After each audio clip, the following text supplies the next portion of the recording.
press the bell icon on the YouTube app and never miss another update. Hello everyone. So in this video we are going to discuss about what is first order reaction and what is second order reaction. So we have to deal with what is rate of reaction. So rate of reaction is always equal to rate constant multiplied by concentration to the power order of the reaction. So if we are dealing with first order reaction, so the concentration dC by dt, rate of reaction, would be as the concentration of the reactant is increases, so we have a minus sign. K is the rate constant and C is the concentration. As we are dealing with first order reaction, so it would be to the power 1. Now we have to solve this equation using the integration. In case of integration, the basic rules behind integration is that all the similar terms we have to move it to one side and other terms different side. So here BC and CC, we have to take it to the one side and DT to the other side. So what we will do, DC by C is equal to minus K dt. This is the way that we have integrated them. Next is we have to integrate. Now we have to integrate with respect to time. So initial time is 0 and the final time is t. Concentration, initial concentration is C naught and final concentration is C. So if we will solve this equation, there is a rule that the integration of dC by C would be natural log. So dC by C, C naught to C is equal to minus K dt 0 to t. So this dC by dC should be natural log of C. We have to first take the upper term ln C, then the minus the lower term, that is minus ln C naught. Now the same way minus K the constant, so we will take it out, and if we will do the integration of dt, 1 dt integration is just t. So initial is t minus final, which is 0. So the equation will become like this. For the solving it, it will become ln C minus ln C naught is equal to minus KT. There is a rule in log that ln something is equal to 2.303 log of x. This log has a base of 10, whereas ln has a base of e, natural logarithm, and the value of e is equal to 2.718. But we don't have to use this value, it's just for your knowledge.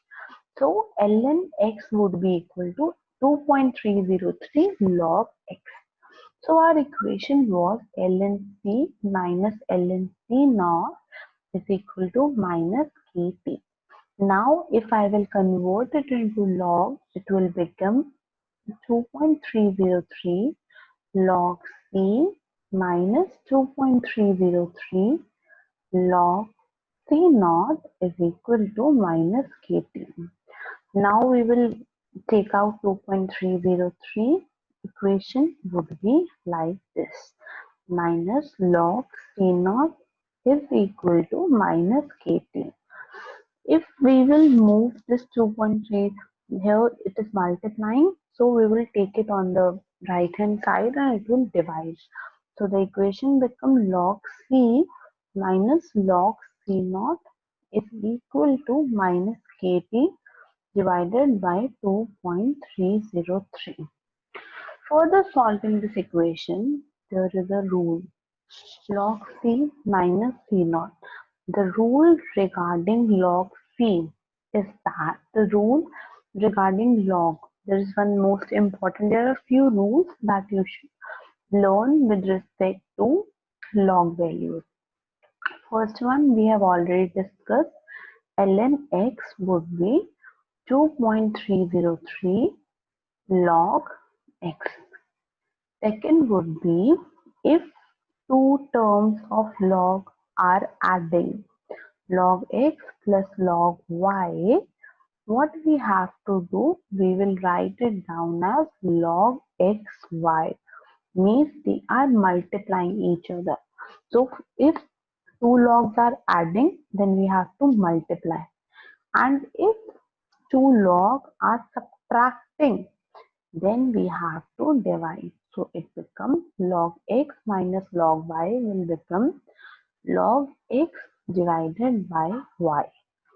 Next rule is log x to the power something. So what happens? This power will multiply. N multiply by log x. So these are the four rules of log that you have to learn by heart. So while deriving the first order reaction equation, we were like log C minus log C naught is equal to minus KT divided by 2.303. Next step would be that either we will do like log, this is a minus sign and this is also minus. So if we want to remove it, we write it down as log C naught minus log C is equal to KT divided by 2.303. Now here this rule applies, log x minus log y. So this becomes log x divided by log y. So this is the rule that we have already discussed. And finally it will come out to be KT divided by 2.303. Thus this equation log C naught divided by C is equal to K divided by 2.303 multiplied by T. So if we very well know the equation of linear equation is y is equal to mx plus c. So if we will plot this log c naught by c versus t, this t would be on x-axis and this is on y-axis. Then this is my slope. This is the value of slope. So the graph or log C naught divided by C versus T. Abhi there is no intercept. So it will start with 0 and the value of slope is positive. So the graph would be like this. So the slope of this graph is K divided by 2.303. So the graph for first order reaction of log versus time, log of concentration versus time is a straight line. Whereas if we will talk about concentration versus time, there is no linear relationship between these two constants in case of first order reaction. So this graph would never be a straight line. It would be a curvilinear graph. This is about first derivation of first order reaction. Next one thing is half-life. The concept of half-life is very important. Half-life is the time required to degrade half of the concentration, means 50% drug is lost is half-life. Always remember that there is a term T50. T50 means 50% of the drug is degraded and 50% is remaining. but there is a confusion between T90. Always remember this 90 represents the percentage remaining, the percentage that is intact. So in case of T90, 10% degraded and 90% is intact. And in case of T80, it means 20% is degraded and 80% is intact. T90 is also represented by shelf life, which is our expiry date. Next, T50. T50 means 50% is degraded and 50% is intact. So we have to calculate the half-life for the first order reaction. The equation that we have derived, log C naught by C is equal to Kt divided by 2.303. If we will solve this equation, C naught is the initial concentration. C means the final concentration at time t. So we are here dealing about T50. That means 50% drug is degraded.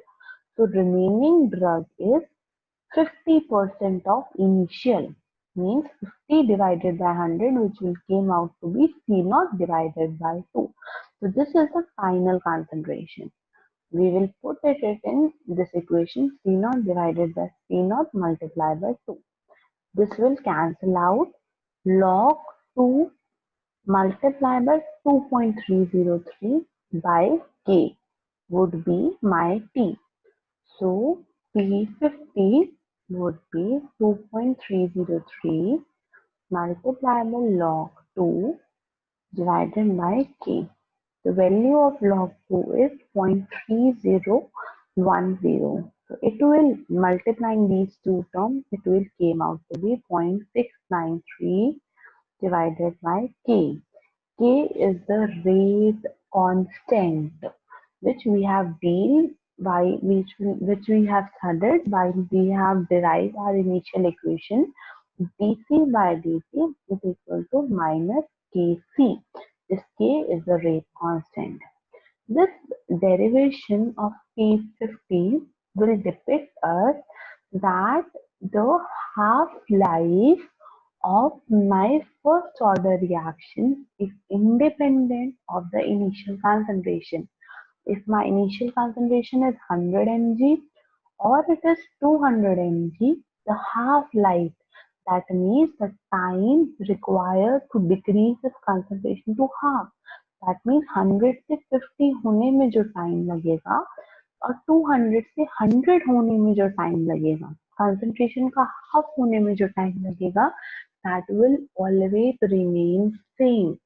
We will discuss the same thing in zero order, that it is dependent upon concentration.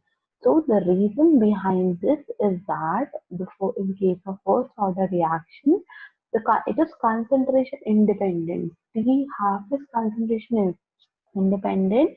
That means whether my concentration is 100 mg or 20 mg or 50 mg, it is indicating that for degrading 50% drug as compared to initial, the time would remain the same.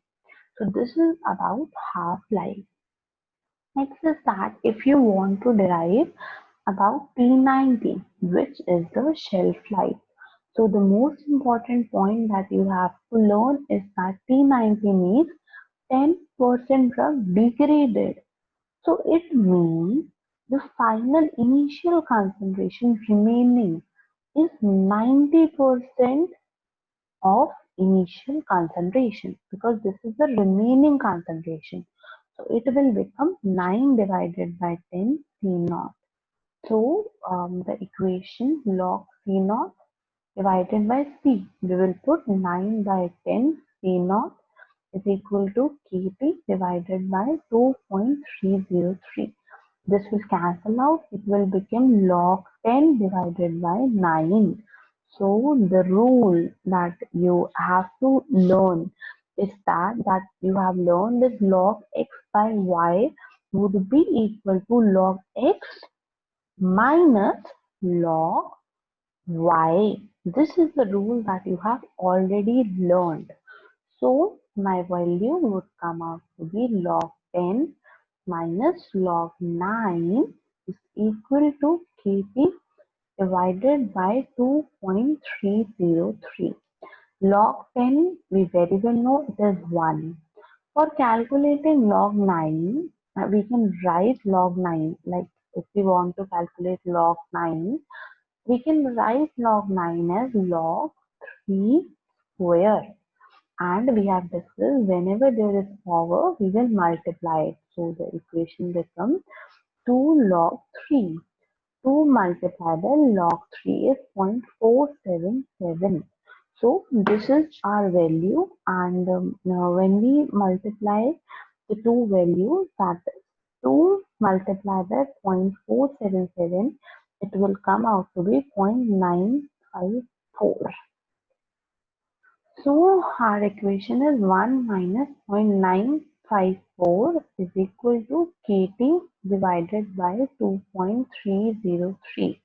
So 1 minus 0.945 would become 0.046. Multiplying it with 2.303 by K is equal to T90. So if we will multiply this with this, it will come out to be 0.1059 by K is equal to T90. So always remember this T90, T50, T30, any value related to uh, time that would remain independent of the initial concentration in case of my first order reaction. So if we want to prepare a graph like if my initial concentration C0 versus T half-life. So we have discussed that T half is equal to 0.6 times 3 by K. That means it is independent of concentration. So as our concentration increases in this direction, T half would remain same. It will never change. So this is the rule that you should learn about uh, first order reaction. These are the basic points that you should understand.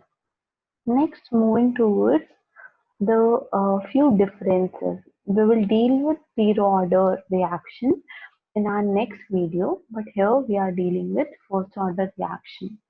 So we will just study the points that are written. It means the fraction of drug lost per unit time remain constant. That means fraction loss. That means T half. Half-life will remain constant. That means 50% drug is lost in this much amount of time would remain constant. Amount of drug lost per unit time changes. If I will explain you this term, it is like, just wait a minute. If we will discuss this thing, if we will discuss this thing, it is about like uh, if I have initial, if I have my initial concentration of 100 mg. And next question is my initial concentration is 200 mg. Same drug. I have the same drug and the drug have T half of suppose 5 hours. And if I am giving 100 mg dose of a drug or I am giving 200 mg dose of a drug. So T half would remain constant. It is independent of concentration. That means 50% loss. 100 ka 50% loss means remaining is 50 mg. This would occur in 5 hours. Next अभी I have 50 mg. अब 50 mg का half loss होगा 5 hour में. That means 5 hour में concentration would be 25. Next 5 hour में concentration half remaining रह जाएगी. That means 12.5. Next 5 hour में it would be again half. That means 6.25. In next 5 hours it would be again half. That is 3.12. And similarly This T half is same. So if I will calculate the same thing for my 200 mg, that means 50% of drug would be lost in 5 hours. 5 hours. That means after 5 hours, my concentration would be 100 mg. After 5 hours, my concentration would be 50 mg. So this means fraction of drug loss will remain same. That means 50% drug loss per unit time will remain same. This is the inference about the first point. Second point is that amount of drug loss per unit time changes. What does it mean? It means in this case 50 mg is lost in 5 hours, whereas in this case, in second case, 100 mg is lost in 5 hours. That means here my amount per unit time lost is 20 mg per hour, whereas here my amount lost is 10 mg per hour. So the amount lost per unit time changes in case of first order reaction. So this is the inference that you should know. Next, moving towards the next point, that point says that with increase in initial concentration, the half just wait a minute, the half-life remain constant. This point we have already discussed. Next, this is the equation that we have discussed. Log C is equal to log C naught minus Kt divided by 2.303. This we have also discussed. This is about half-life. Next is about shelf life. So we have discussed all these derivations. Next is rate of elimination of the drug from the body at any time is proportional to the amount of drug in the body. It is a simple that rate of elimination. If my rate of elimination is a first order, that means it is dependent upon the concentration. It is very simple. dC by dt is equal to kdt. So this, if this is my rate of elimination, then it would depend upon concentration of drug present in our body. These are the basic points that you should very well know about first order reaction. Next, we should see few graphs. So my equation was like this is about first order. So my equation for first order graph is like this. The equation for the equation is log C by log C is equal to log C naught minus Kt divided by 2.303. We have derived it in a little bit different way, but if I will compare log x minus log x naught is equal to minus Kt divided by 2.303. So they have taken this term on the right axis. So the equation will become log x is equal to log x naught minus Kt divided by 2.303. So here, if I am making the plot of log concentration, this is on y-axis versus time, which is on x-axis. The slope would be minus k divided by 2.303. Slope is in minus, that means I have a declining line, and the intercept would be log x naught. So this point would be log x naught. This is a graph that you can make. You can make any graph if you have your concept clear. That is the most important concept for making the graph, is that you have to see them, you have to convert your equation in such a way that you will get a straight line equation, which is y is equal to mx plus c. This c can be 0. If my equation is just this one, that means c is 0. That means my line is originating from the origin, because this is c naught. If C naught is 0, that means line is originating from my initial point. And if my slope is in negative, that means the line is decreasing. And if my slope is positive, that means my line is increasing. These are the few concepts. If you know, you can make any graph. Next, this I have already discussed, that T50 is equal to 0.693 divided by gain. So concentration से independent होगा हमेशा life, half life in case of first order reaction. So this is all about first order reaction. In the next video, we will just discuss about the zero order reaction. With this, thank